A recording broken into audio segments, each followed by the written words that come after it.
Welcome to Fiery Discourse, your podcast and media featuring dragonesses, female dinosaurs, and other similar saurians and scalies. I'm your host, Ludmillanon, and with me are my co-hosts, Angron, Lucky Eevee, Mathmachine, and the Shark. And today is our 90th episode, and we're discussing the 2023 Star Wars Young Jedi Adventures episode, the Talon Takeover. So, let's get things started.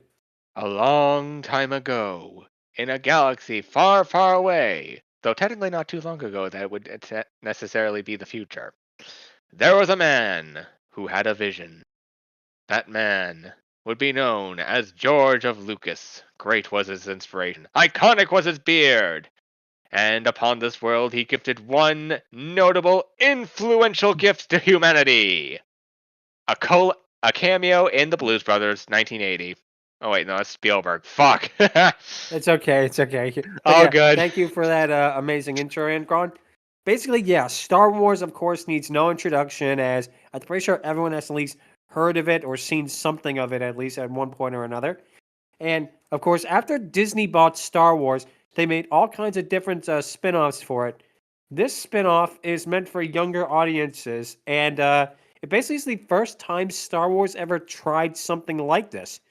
Previously, you had the Star Wars Clone Wars cartoon, both the CGI one and the Tarkovsky one. And in the 80s, you had the droids and Ewok cartoons, both of which are very weird, and I wish we could talk about them because, man, they get weird. They really do get weird. Yeah.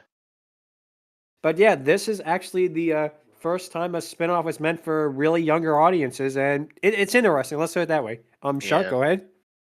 Yeah, and I think we all remember it, right? When the show was revealed to be about Jedi students, younglings, everybody made the same joke.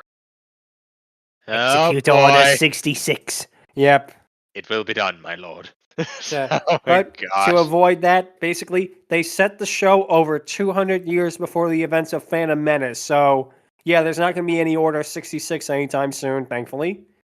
That kind of raises a few questions, but the main one is, how the heck does one of the characters, which we'll get to, tie into freaking Return of the... No, not Return of the Jedi.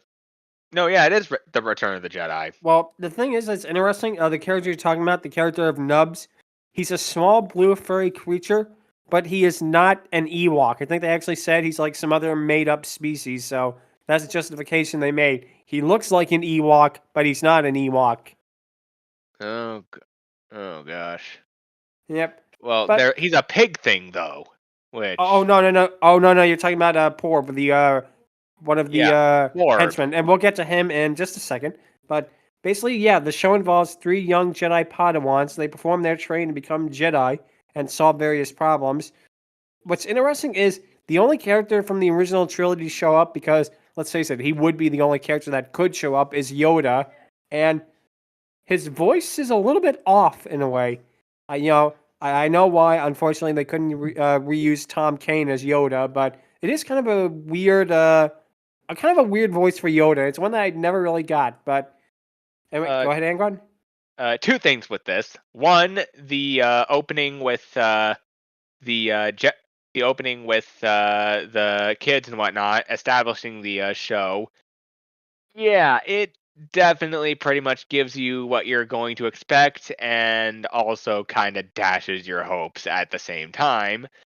Just a single image from the freaking show that sticks in my mind the most is this oddly edited version of one of the kids, the dark-skinned one with the green lightsaber, him just running at the bounty hunter and just looking so damn stupid. Like, oh my god. It really does look like, for those of you who can't see this, because obviously this is an audio podcast, it's basically the kid doing kind of a derp face, and it looks really ridiculous. His name is Kai, by the way. He kind of looks like a 3D-ish Fairly Odd Parents character. That too. He very much looks like he would be in line with that. Anyway, Matt, you were saying? Not me. No, he was saying. Yeah. Oh, yeah. Second, yeah, you thought Yoda in Clone Wars was off a bit. This makes that look more dignified. Let me put it that way. More accurate, even. Yep, unfortunately, that is very true. But today we're going to be talking about the episode "The Talon Takeover." The episode begins with a Taborr, who is a young space pirate, robbing goods from a small community with his two partners, the droid EB3, who pretty much reminds me a lot of Johnny 5. So apparently, after his encounter with the Los Locos gang, Johnny went on to a more bigger heist, let's put it that way, than car stereos. Oh my god. You're gonna make me reference that. Los locos kick your ass! Los locos kick your face! Los locos kick your balls into outer space! Classic.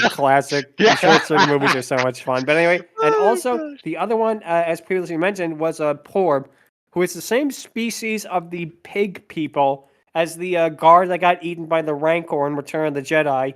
I sincerely hope that's not the same porb that gets eaten. No, it's Probably not. isn't, but who knows?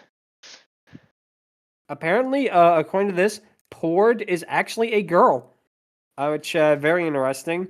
That you know, surprised me. yeah, I can kind of see that. But yeah, EB3 is also voiced by Eric Bauza, who is a voice acting legend.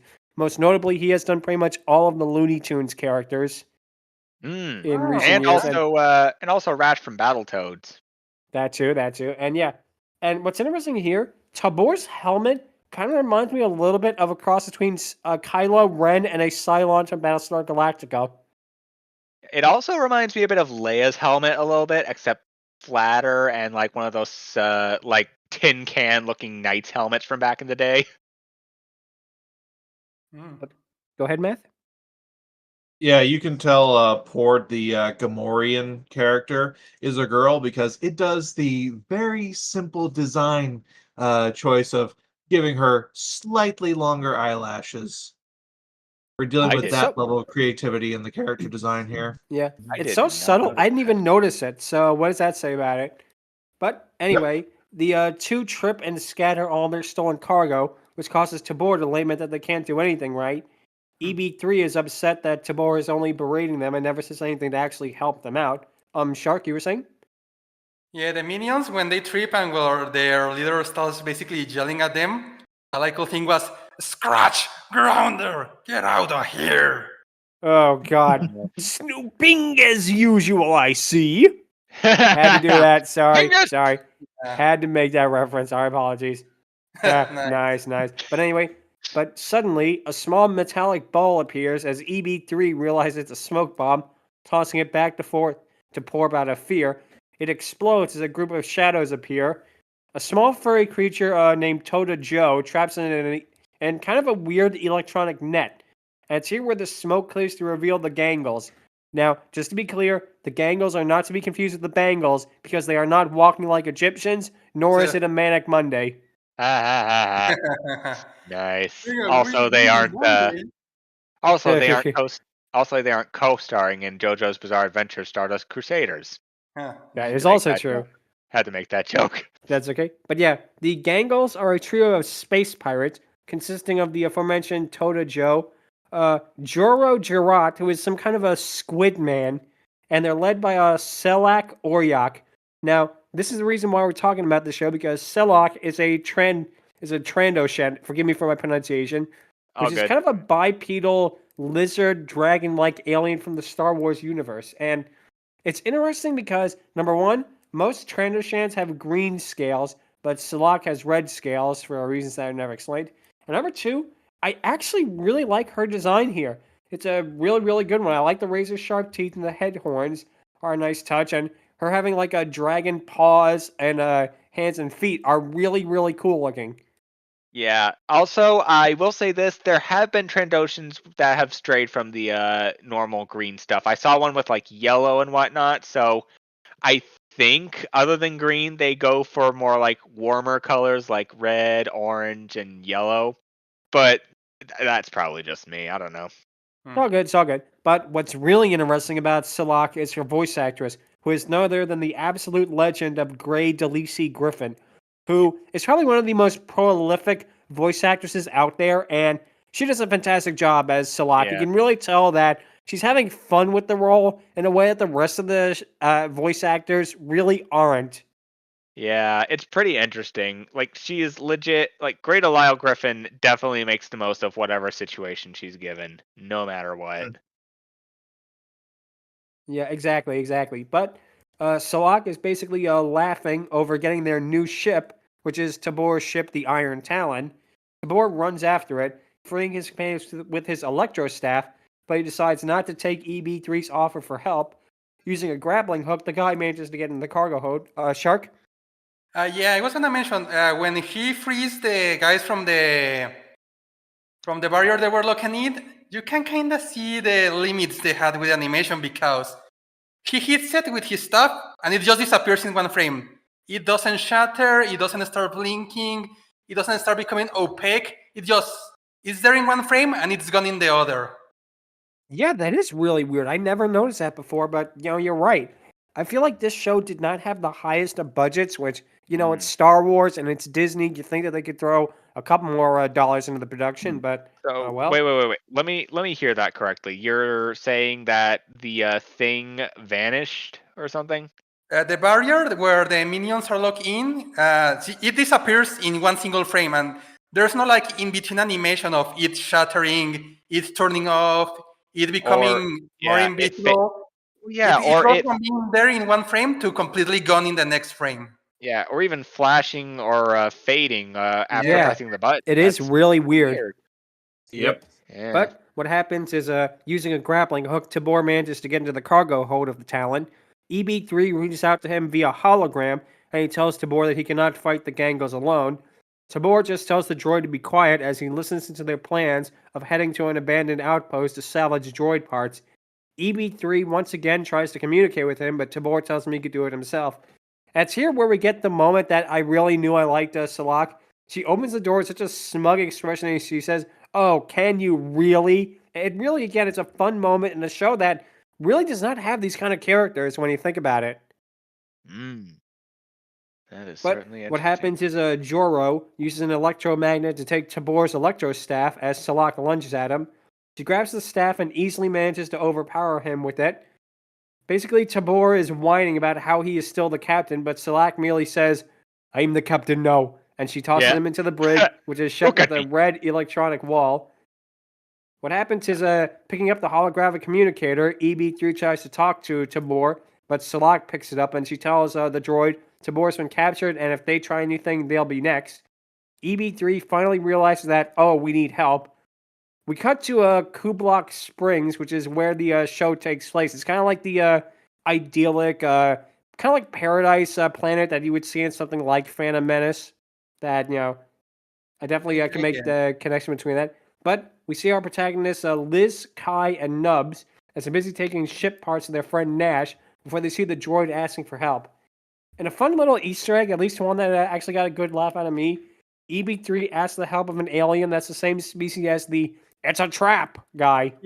Mon Calamari, Yeah, same species that. That got a good laugh out of me with seeing that guy. But the alien rebuffs them, claiming that they stole from him before. EB3 sees the Jedi and jumps in fear before realizing that Jedi are supposed to help everyone. Kai approaches them cautiously as EB3 basically tells them the entire story, saying they need a ship to get back to the Iron Talon and they need help. The three of them discussing amongst themselves, with Kai wondering if it's a trap. But Liz noticed that if Taborr is in trouble, he would legitimately need help. And it's here we get a joke that legitimately made me laugh. It's one of those blink and you miss it jokes. There's a legit, really funny joke in the background while they're talking. Porb basically rolls her eyes at this and basically walks off screen before EB3 has to run after her and push her back into frame. It's one of those really subtle background I didn't jokes. notice that. Oh my gosh.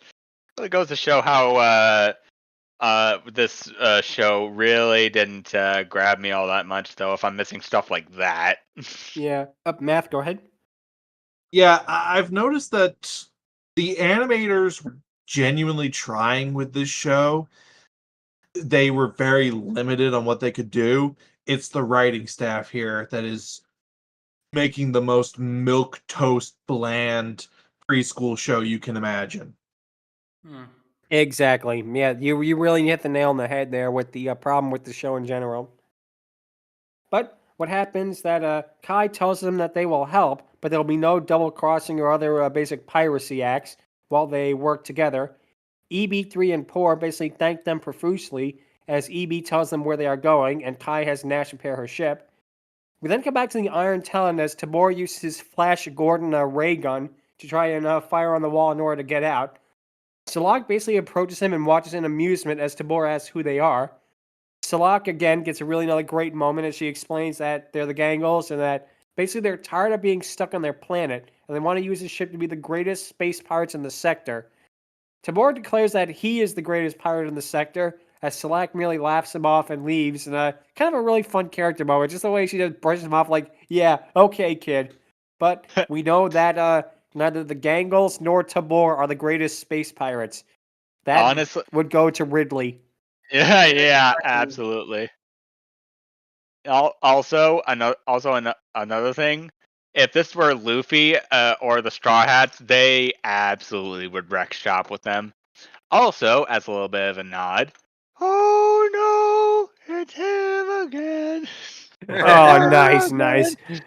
That's a reference to the Soviet Treasure Island, which is kind of a meme in our Discord, and yeah. And a meme Shark, in general. Then maybe they should have asked help for Dr. Livesey and the other members of that. Yeah. Yeah, they do have the Chad walk. Now I want to see a Yes. version of that meme with the Gangles. Oh God, don't tempt The Chad me. walk with them. Don't tempt me.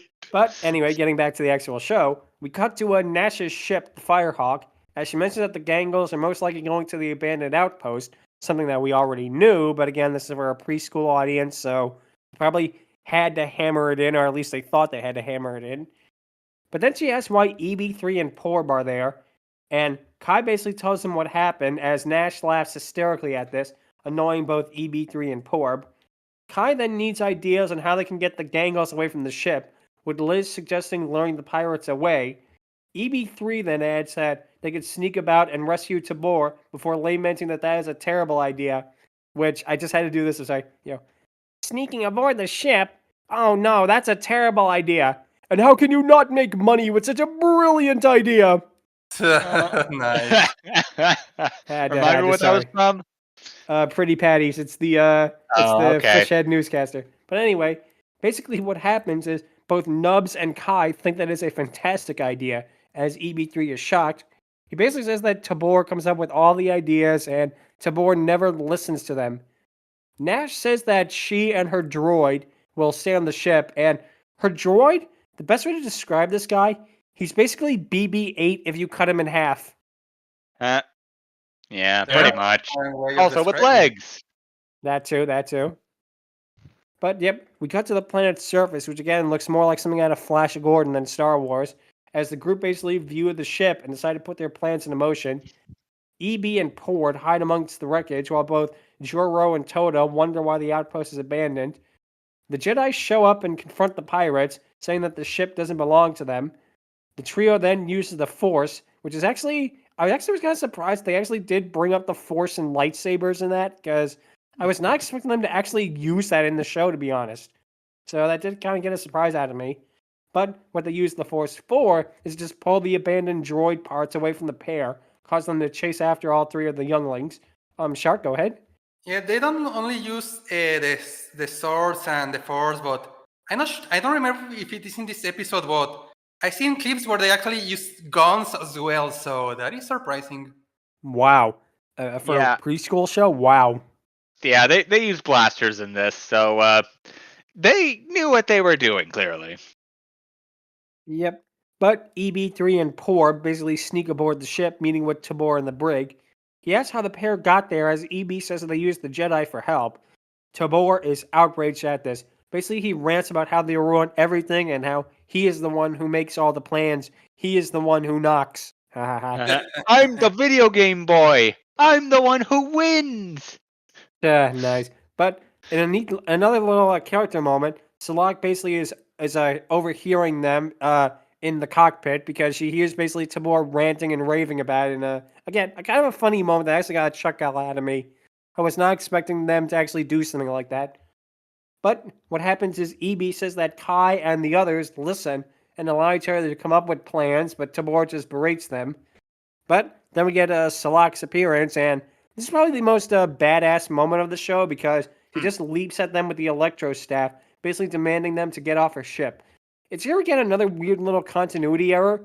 We see Porb run away one direction, and then in the next shot, she is together with EB. That is so weird. Yeah. Yeah, But- making sense of a kids show like that. Who does it nowadays? Yeah, nice.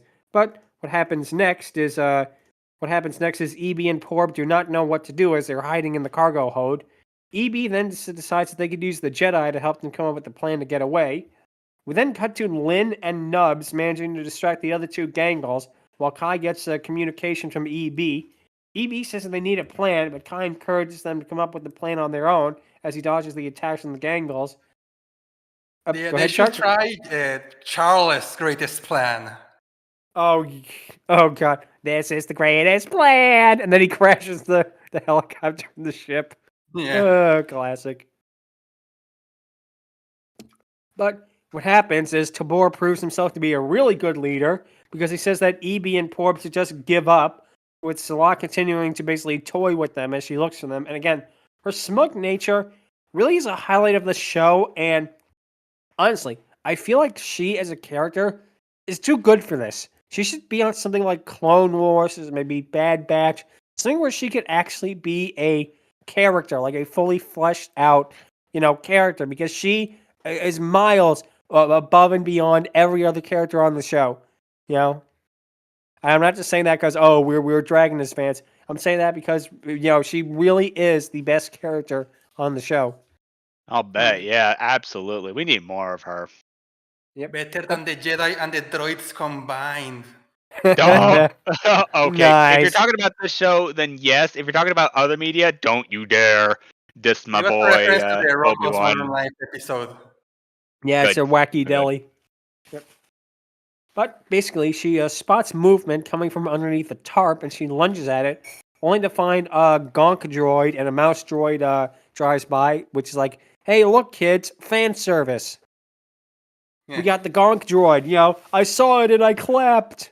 Yeah. Also the mouse droid. Don't Effectively. forget that.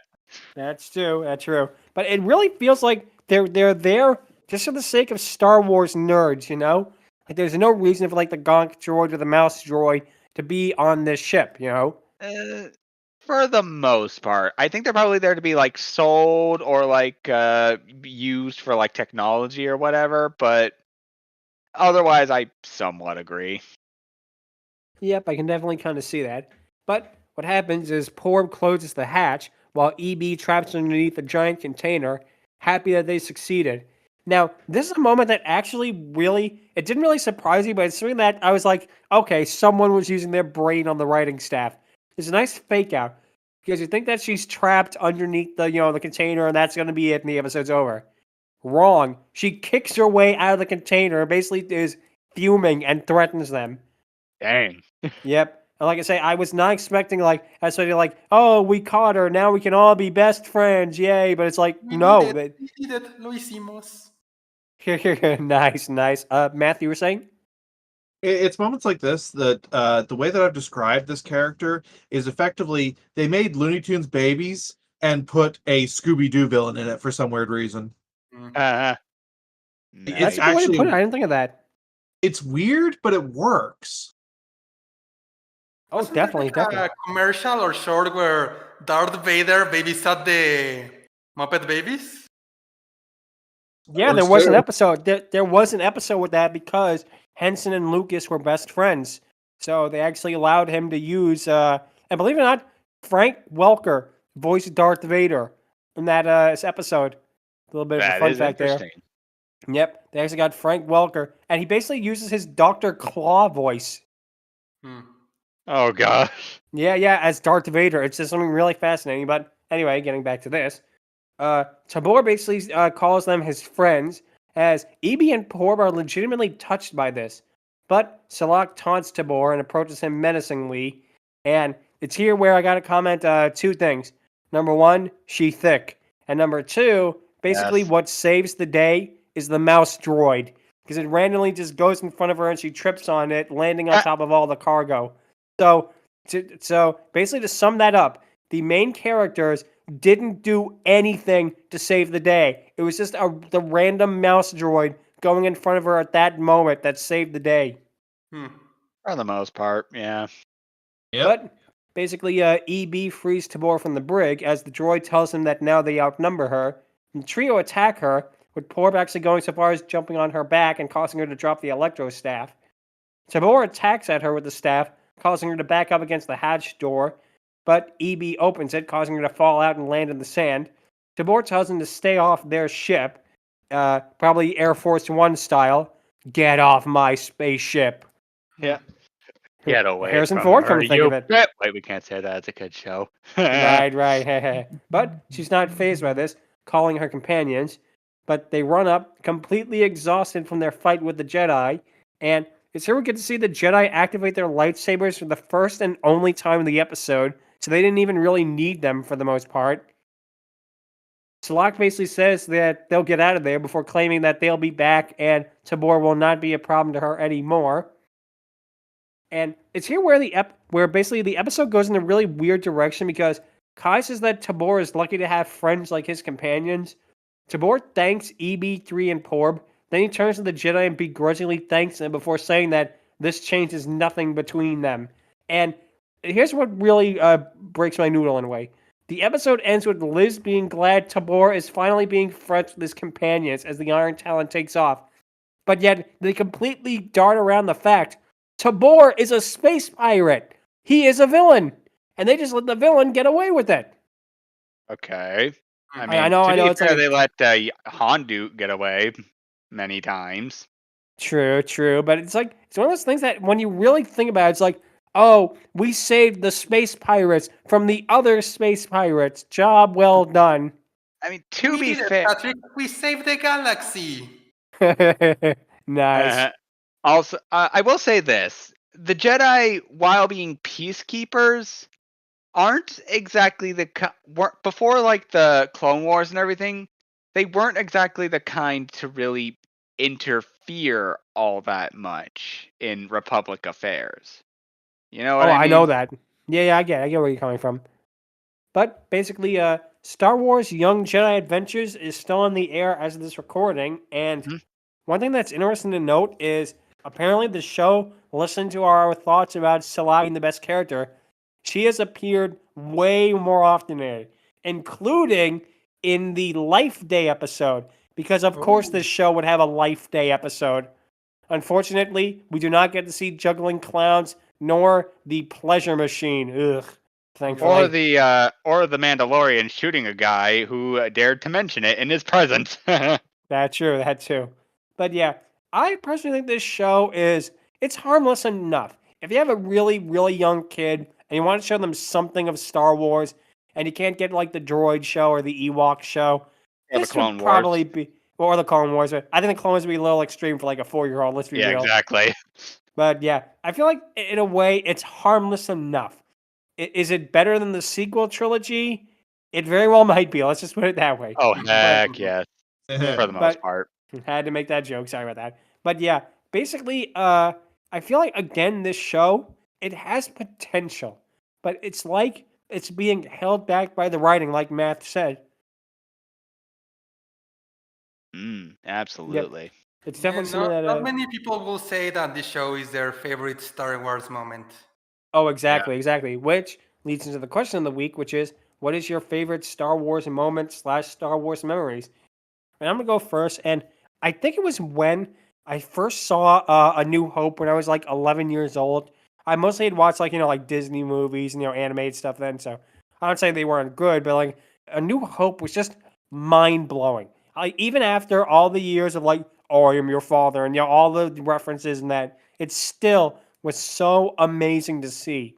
As someone who really, really has not seen that kind of thing before in his life, that really, really appealed to me. And what happened was I actually watched the whole series, including the prequels, which I am a prequel defender. I will say that much. Yeah, same. I am a prequel defender. I'll say that Okay. George had an idea. Was everything perfect? No, but I feel like for the most part, it got way too much hate, especially because of Red Letter Media's videos. And it's like, it's so funny. It reminds me like when Disney bought Star Wars back in like 2014, 2015, and everyone was hyped. It was like, oh yeah, no more midichlorians, no more Jar Jar. It's gonna be awesome. And now then- look at where we are. Look at Give where us we are back the now. midichlorians. Give us back Jar Jar. Just to take us Exactly. away from this Exactly. land. It's Hell. like exactly. It's like we didn't know what we had until it was gone. Monkey spow. So, yep, exactly. The monkey spaw. Yes. But yeah. But basically, I also watched the Clone Wars TV show, the CGI one, not the Tarkovsky one as a kid, and that one too is a lot of fun because it doesn't shy away from the darkness of the concept, and it really does stuff again like actually make the clones characters, and that the Jedi care for them. They're the only ones who care for them, which actually very leads to, much, like yeah. which then makes it all the more tragic when you see what happens in the actual movie, and like Anakin's fall to darkness after you follow him on this path, and of course Ahsoka is a fantastic character, and but yeah, that's gonna be my pick. Is probably seeing A New Hope for the first time when I was like around 10, 11 years old, because it's a show that really just appealed to me so much. So, Angron, what would your favorite moment be? Well, that's going to be tricky because on the one hand, you got stuff like General Grievous freaking kicking ass in the Tartakovsky thing, taking out literal Shaggy Rogers as a Jedi, which, fun fact. I could also mention the Bad Batch. Like, I was really surprised to learn that Disney was continuing Star Wars: The Clone Wars and actually wrapping it up for the most part. I mean, we got a wrap up in Clone Wars Season 7, technically, but that I thought really they did a made decent job with it in a way. Yes, Clone Wars Season 8, the first 4 episodes with the Bad Batch, Rex, and Anakin, peak. Is what I would say if it wasn't for one particular thing that blew me away when I was a kid. Getting my first lightsaber. Yeah, Qui-Gon Jinn, 2001, plastic, Milton Bradley. At least I think it was Milton Bradley. I don't know. But either way, that lightsaber stuck with me for years. That sounds so awesome.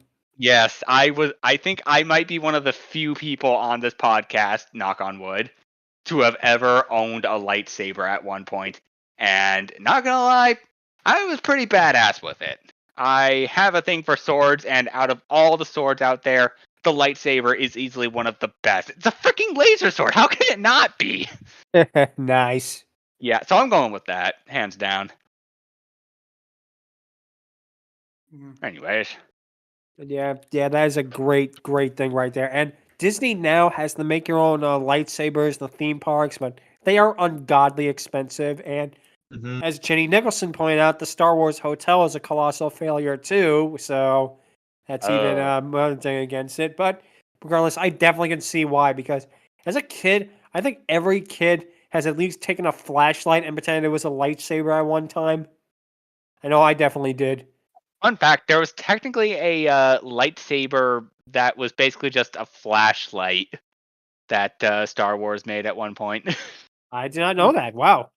But yeah, I definitely can see where you're coming from with that because, again, I mean, it's Star Wars, you know? It's like, it's one of those things I think for every kid, or almost every kid, there's something about it that still sticks in kids' minds. I think because it's science fiction, but it's not, like, dated like Flash Gordon. It's not overly technical like Trek, even though I love Trek and I wish we could cover it, but unfortunately.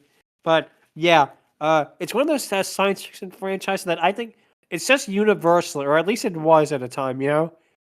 That's wrong because it was owned by Disney. Yep. So anyway, Math, what would your favorite Star Wars moment be? Aha, you fools, you give me a chance to Tartakovsky post again. Aha! Nice. Go nuts. Clone Wars, the Tartakovsky 2D series.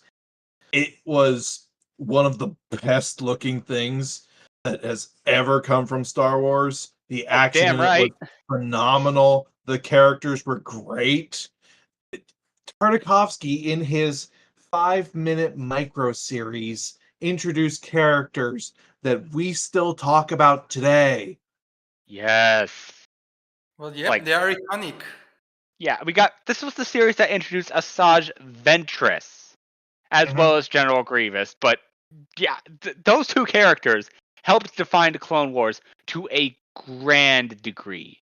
Like it's what this right here is why the prequel trilogy is better than the sequel trilogy, and sometimes even the original Easily. trilogy. Dare I say, because this right here helped define a generation. Not gonna lie, myself included. Yep. Can see it. I And- definitely can see that. Yeah. So let's see. just- Shark. Go ahead, Matt. Sorry. I was just gonna say, yeah, everything about it is so great, and it just shows how good he was at directing even short things like this. That this is so beloved to this day, and it was just a mini series. Yes. I know, and again, Tarkovsky really showed, I think, his knack for action animation because did it come out before Samurai Jack or around the same time? I Same think time. around the same time. Same time, yeah. But it also indirectly might have led to Primal in a way. You could definitely see with the action sequences, the way it's so fluid, you know. I could kind of see that, yeah. Yep. So that's definitely a great choice right there. Again, because I feel like a lot of people probably were introduced to Star Wars because of that in a way. Like this was so badass that they decided, oh, let's look up the rest of the franchise, and they really enjoyed the kind of stuff. So Yes. let's see here. Stark, what would your favorite Star Wars moment be? All right. Well, let me start by dropping one big bomb. I haven't seen a single Star Wars movie ever. Ooh, wow. Yep. All good right. thing. The funny thing is, I know everything that happens through osmosis because it's everywhere. No, Star Wars, the plot twist, the story. So it's a franchise I know a lot about without even seeing a single movie of. With that Yep. said, there are a few things that I did watch, like the previous mentioned Clone Wars of, like Matt said, is really great. Angron agrees. Tchaikovsky's a great art director and everything and all that. And yeah, I did watch it and I did like it, but it wouldn't be something I said like, "Ooh, I have to watch this." It's like my favorite Star Wars related thing ever. Because there's another certain type of quote unquote series that I did watch, I did enjoy, and I still find it pretty fun today. And it's gonna be one that's very out there. It is the Family Guy Star Wars parodies. Oh, nice. Oh, I love wow. those two. Those are good ones, Absolutely. yeah. They're the best. Yeah. The first one definitely is the best one because I remember reading by the time they did Return of the Jedi, they did not want to do it. 20th Century Fox made them do it basically because they did the other two. But still, yeah, they really are funny. It's a tribute like to the when they movies. find the coach in the trash compactor, and Peter's like, "You know what? I'm taking this coach." And then the stormtroopers are shooting them, and you see Peter and Chris like, "No, move it this way. No, not this way. This way. No, look what I'm discussing all the time." And Stewie as Yeah. Darth Vader is probably one of the funniest things you'll see in the series as well. Yes, I love that moment. Anytime he's on screen, it's pretty amazing. I like the joke where freaking Stewie is torturing Han, and Han is pretty much saying, giving away all the information and telling him that he used the bathroom on the first floor or whatever. And Vader's like, "Oh God, I had to use little pig people's bathroom because of you. Start the torture." Yeah. Nice. I Classic, actually didn't classic. hate that song. It was nice. Small moments like when they get into an elevator and they have a elevator version of the Troopers then theme song. Nice. Yeah, I definitely can see why that be your favorite because again, it really is funny in a way, you know, and not in a way, but I mean, it really is funny, you know. Yeah. Yep. And again, it has Eh. nice, and it has even it has even I love like the ending, you know, with the part with the again Obi-Wan and Yoda's ghost, and then Stewie shows up as Vader. Yo, screw you, you dick! You killed me. Yeah. And his neck Yeah. is still broken. And Chris, oh no, the Emperor is dead. Yeah. Yeah. Yeah, that's gonna be my answer. I definitely can see why, because wow, that really, really is a fantastic choice right there. That is something that I really never would have thought up of, believe it or not. You can't. You nerf harder. You can't use that word. Only we can use that word. Oh God! And the Bears and the Cleveland show being the Ewoks, and Yes. Adam West being a part of it. It's all good. And one thing that's Yes. funny is they have, of course, Carrie Fisher in it because she voiced Angela. But what's really interesting, is that she doesn't voice like the Princess Leia. She plays Angela as one of the Imperial officers, which is very interesting. Nice. That is neat. Yeah, definitely a great choice right there. So yeah, Evie, what would you say would be your favorite Star Wars related memory? Hmm? Evie, you there? Huh? What I is your I don't- favorite Star don't Wars really related have- memory? I don't really Oh. have one. Oh. All right. Nothing like any sort of memories at all you can remember. Just feel free to tell us, or anything at all, I used to watch Okay. them alone. Maybe going to a birthday party and someone had a Darth Vader piñata or something like that. Or yeah, or even like you said, watching it when you were a kid. I have, Oh. I have never once seen a pinata actually used in a party. Oh. In fact, I rarely see them. Period. Huh, it's definitely interesting, but yeah, okay. I definitely can see why, because again, Star Wars is one of those things that it was popular, but also had a period of unpopularity. So it very well could be like in that kind of a mid area between after the prequels and the Clone Wars, before the Disney buyout. There was kind of a bit of a dead zone of Star Wars, which led to the infamous Phantom Menace 3D movie, which Eh. Lucas put a lot of money into this. He did like a 3D conversion of Phantom Menace. He put it in IMAX theaters, and it absolutely bombed, unfortunately. Which is why he sold Star Wars to Disney. So, if it didn't bomb in another universe where re-releasing Phantom Menace with 3D effects was a success, maybe we wouldn't have the sequel trilogy or even the show. So, food for thought. Yeah. I mean, But then honestly, again- the I'm sorry. goods outweigh the bads with selling it to Star Wars. Yeah, I definitely can see that, because one of those goods is the Dragoness Scale, where we're going to talk about right now. We're going to rank Sellaccc or Yak. And this is going to be interesting because I really liked her, right? Easily. She's the standout of the show. But she's in such a bad show, that it almost drags her down rather than her elevating it. But with that being said, she's fantastic. I love the design. I love the voice. I love the way she moves and the way she has an actual character rather than everybody else who's basically as interesting as cardboard. So yeah, I'm actually gonna give her a maybe higher than she deserves. 7 out of 10. I would really like to give her an 8 out of 10, but I just don't know. I feel like something is holding her back in a way. Or the show maybe is holding her back, because again, Yes. she otherwise she has a great design, she has a great voice actress, great character. character. I love the fake out, and that's a really good point too. But I just don't know. I think again, it's the wrong show for her. Like if she was in Bad Batch or Clone Wars, she easily would get maybe a 9 out of 10. Oh, that would be great if she was in Bad Batch or Clone Wars. That would be Yeah, awesome. but Or there Star is Wars Visions. That's true. That's true. And there is another, a guy quote my man Yoda here. No, there is another, because we're talking about another Trandoshan female in the future. But for now, we're ranking Sellaccc or Yak. And let's see, Matt, Angron, what would you rank her? Now, this is a tricky one because this is a case where two negatives come together to make a positive, if that makes any sense. Because on the one hand, I'm not that big a fan of Trandoshans in the first place. Their designs are nice. I like the reptilian angle they go for, but they're dime a dozen, and how they're presented in some media makes them look a little unappealing. And then we got the show, which, yeah, it's got its good moments, but I can't say with certainty that I absolutely would do an entire binge just to understand it a bit more. But with Sellaccc, she not only takes the show's cutesy, smoother, and brightly colored look and works with it. She also is handily one of, if not the best Trandoshan I have ever seen. Knock on wood.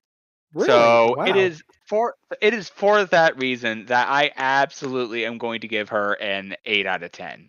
If it's not Wow. love, that's gonna be me. Hey, it's all good. It's all good. But yeah, like I said, I can kind of say it because the other Trandoshans, they don't look very reptilian in a way. They do, but they don't. And again, we'll talk more Yes. about that when we get to the other female Trandoshan that we're going to talk about in the podcast. Excuse me. But yeah, I think for now, I definitely can see why you gave her that because again, she really is a great character. And let's see, Matt, what would you give her? She is the definition that we've often used of a 10 character in a 5 show. The problem here is this is like a 3 show, and Mm. that's what Oof. really hurts her. It is just so bland, so basic, so generic that let's do baby's first Star Wars, and they don't actually try to do anything with that. They just roll with that basic premise as is. We got Which- we got baby Star Wars at home. Baby Star Wars at home. Yeah. Yeah. It's just, you're better off watching the Muppet Baby Star Wars crossover. It's just, Or the Ewoks. Exactly. Or the droids. Or yeah, again, I wish we could cover the Ewok show or the droids as they are insane. But anyway, Matt, continue. So yeah, that's what holds her back because she is so much better than the show. I said that she's a Scooby Doo villain in Baby Looney Tunes or Baby Muppets, and I hold to that. It feels like she is in the wrong show, and they are trying to make her the actual character that she is, and they are being held back from that, which is a darn shame. So I do like her design. I don't like the style of this show, but hers somehow works with it. The character is great. I love how just sassy and smug she is throughout the entire thing, and it would be a much higher rating if this show weren't just restricting her at every turn. And unfortunately, the show does hurt her so much that it is a 7. Huh. That's Yeah, I fair. definitely can kind of see that. So anyway, let's see here. Shark, what would you give her? Well, I'm going with the consensus. Everyone is going that she's a good character that's really broke down by the shows she's stuck in because, yeah, I do like the design. Even though I don't know much about this race of alien, it really makes me.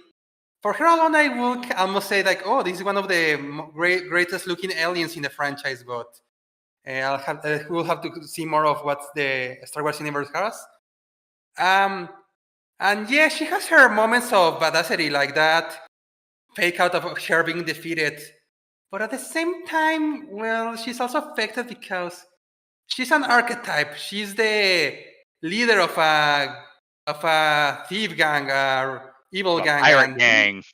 yeah, rival gang, and Yep. you've seen it. You've seen this kind of character before many times. So, and because of the nature of the show she's in, there isn't really any subversions or twists with that. So, like said, if she was in Clone Wars or if she were in another spin-off, she could certainly be a way more effective character. But as it is, as she's a character with a great design and with some cool moments, but mostly affected for what she has to do for this show, I'm gonna be a little bit harsher than most of you. I'm gonna go with a 6 out of 10.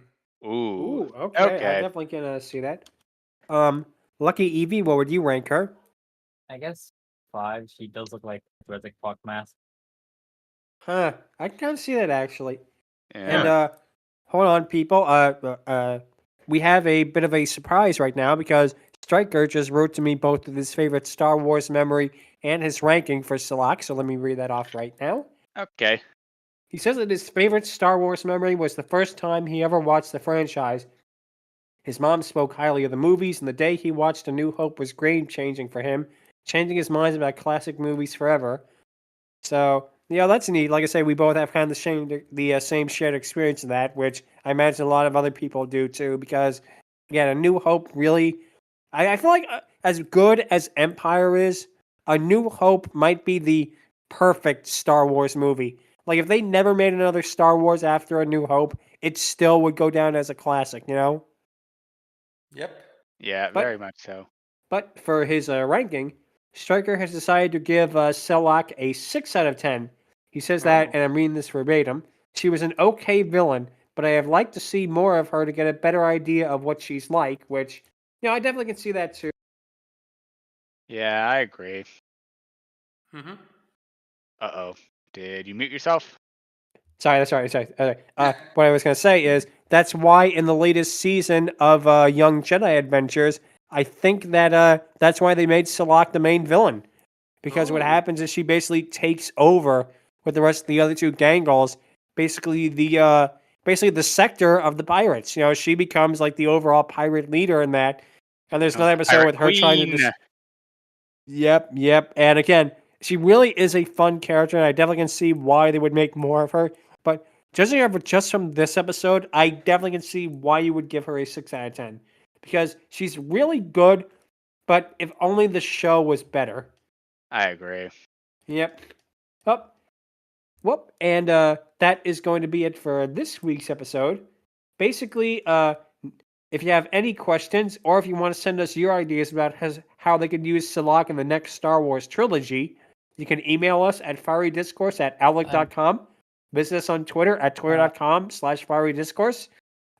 Be sure to like and subscribe the YouTube channel, youtube.com/Ludmillanon. Oh, sorry, Lucky Eevee. Go right ahead.